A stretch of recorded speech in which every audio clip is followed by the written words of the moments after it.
Zero Suit Samus has the deadliest punish game in Smash 4, and while recently labbing her after watching some old Brawl matches, I started testing if there was any way to combo her down smash into itself anymore.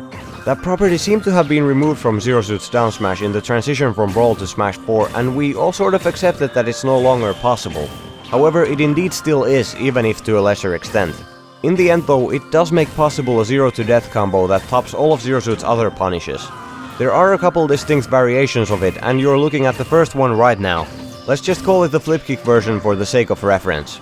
This is guaranteed on Fox, Greninja, Sheik, Falco, Roy, Captain Falcon, Mega Man, Zero Suit Samus, and to an extent Diddy Kong because of a combination of their gravity values and fall speeds, and no matter what they do or how they DI, they will fall victim to this combo. Down smash doesn't stun the opponent if they've already been hit by one and haven't yet touched the ground again after that, so most characters can just jump away before they land and avoid this. However, this works on the characters I mentioned earlier because at low percents they fall back to the ground before their hit stun is over and cannot jump away before that. They will experience the rest of their hit stun on the ground after they land, being unable to do anything for a short time, and this is when you can hit them with another down smash to stun them again. For example, compared to Sheik, Fox spends more of his hit stun on the ground before being able to do anything since he lands faster due to his higher gravity and fall speed. In the end though, every character's total hit stun duration will always be the same, and DI will not increase or reduce anyone's ground time by more than a frame. You always need to connect with the sweet spot of down smash to get this to work, and it's the whole middle part of the shockwave. For the 0 to death, you need to be relatively close to your opponent when you connect with the first down smash so that you can simply walk forward a slight distance and still connect with the sweet spot on the second down smash in time. For the third down smash though, you will need to perform a dash aka a foxtrot to get within sweet spot range. Use the down smash once the foxtrot ends. For this full combo to work, you have to be at least this close to the opponent before the first down smash so that you can get within appropriate range for the second one by walking. Spacing from further away with the foxtrot won't work at this point as your opponent doesn't yet experience enough hit stun for you to make it in time. To space yourself for the third down smash though, you can and will almost always need to foxtrot. However, if you input the down smash before the foxtrot ends, you'll dash attack instead. Still, you can be late by up to 2 frames, so it's a 3-frame window which is lenient. You'll be using that same 3-frame timing for every character who this works on, as they will all be forced to spend their last few frames of hit stun on the ground, and it's never below 3. Using smash attack on C-stick can make this a bit more simple. Since you walk forward instead of foxtrotting for the second down smash, it gives you a bit more leeway depending on how much of their hit stun the opponent spends on the ground, but it's easiest to just muscle memorize a universal timing for everyone. After the 3 down smashes, short hop forward and time a neutral air to hit your opponent as they land again. Space it as close to them as you can and use it right before landing. This lets you link it into a 4th down smash properly, so just use one as soon as you land. Now dash backwards, jump, and almost immediately go for a reverse down B and use flip kick as soon as you can to finish your opponent off as they launch out of down smash. This part is much easier than it looks, and even at 35% the flip kick meteor kills every character who this combo works on. Falling neutral air to down smash functions similarly to the down smash chain, but your opponent needs to have 15 to 25% for this to be guaranteed, and you have to connect with your neutral air within 3 frames before you land, or 2 against Captain Falcon and Mega Man. From 0%, 3 down smashes get the opponent to the optimal percent range, and then you can finish them off with flip kick. Always plan out these combos according to how much prior damage your opponent has though.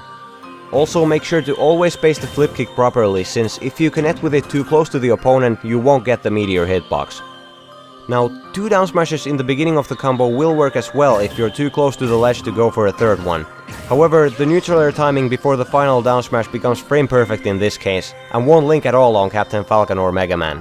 For Diddy Kong specifically though, this is the only guaranteed way to do it, and it also works on Ryu and Meta Knight if they don't DI upwards or mash jump after the second down smash. Both the knockback and hit stun from down smash will slightly increase as the percents go up with consecutive down smashes, and after the 4th down smash the chain stops working because your opponent will get launched into a stronger type of knockback called tumble, which any character can jump out of before hitting the ground. This is what you want to avoid because it hinders the rest of your follow-ups. Still, chaining 2 to 3 down smashes is enough for our purposes. There's also a second variation of the 0 to death combo which involves more damage and a boost kick finish, so let's call it the boost kick version. It's guaranteed on the same characters as the flip kick one. This starts off the same way as the flip kick version, but after the 3 down smashes try to hit your opponent with your neutral air from some distance so that you can now go for a dash grab instead of a down smash. Down throw the opponent into 2 up airs and an up B to finish off the combo. The timing on neutral air to dash grab is 3 frames more lenient than on neutral air to down smash, giving you a 6 frame window, making this very easy. This is more useful if you're too far to get to the opposite ledge for a guaranteed flip kick meteor kill, or if there's a platform nearby to vertically extend this combo further. This version is also generally more lethal with rage no matter where you initiate it. This is because the knockback on the initial hits of up B increases significantly with rage, killing your opponents off the top without the final hit even connecting. Characters with below average weight are particularly threatened by this, whether they're fast fallers, floaties, or anything in between, because they get launched extremely far up from the weak hits of up B. And this way, at very low percents with rage, ZSS gets a death combo on all characters that are on the lighter weight side of the cast. Your opponent needs to have just a few percent of damage prior to the combo. 1 pummel during the grab at max rage is enough as well. Otherwise though, the opponent can air dodge out before the up B. On the other hand, with rage up B also completely stops connecting properly on the ground against a lot of characters, so in the end this is sort of a trade-off. What comes to rage and these combos though, a general rule is that everything simply starts working earlier according to how much rage you have. Thus, you can and should do shorter down smash chains, as down smash also starts sending the opponent into tumble at lower percents the more rage you have. Lastly, let's look back at the sour spot of down smash, which is located on both edges of the middle sweet spot we've been using so far. The sour spot specifically at the front end is important, because combined with foxtrots, it lets you do the same down smash chain at higher percents that the sweet spot does at low percents. This is guaranteed on the same characters as the other down smash chain, with the addition of Ryu, Meta Knight and King Dedede. For this one, the execution window is 1 to 4 frames depending on your opponent's percentage, since hit stun increases with damage. Generally in fighting game scenarios, 1 frame timings are difficult, 2 to 3 frame timings are moderate, and anything beyond that truly is easy with practice. Several 2 frame timings in a row, for instance, can still be challenging though.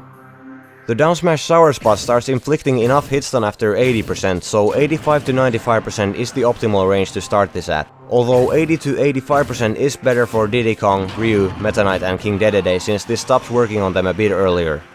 After 105%, any character will be launched into tumble by the sour spot unless the down smash is stale from prior usage, which is something you'll have to take into account as well in an actual match.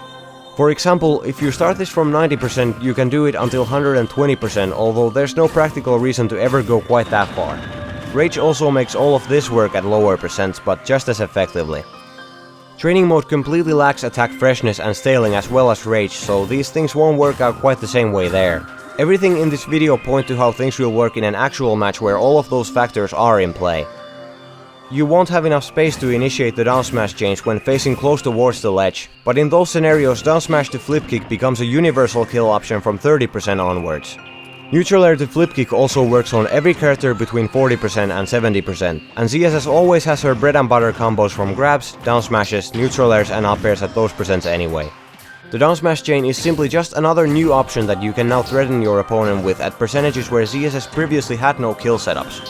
Have fun with this one. Anyway, that's all for this guide. Thanks for watching and later.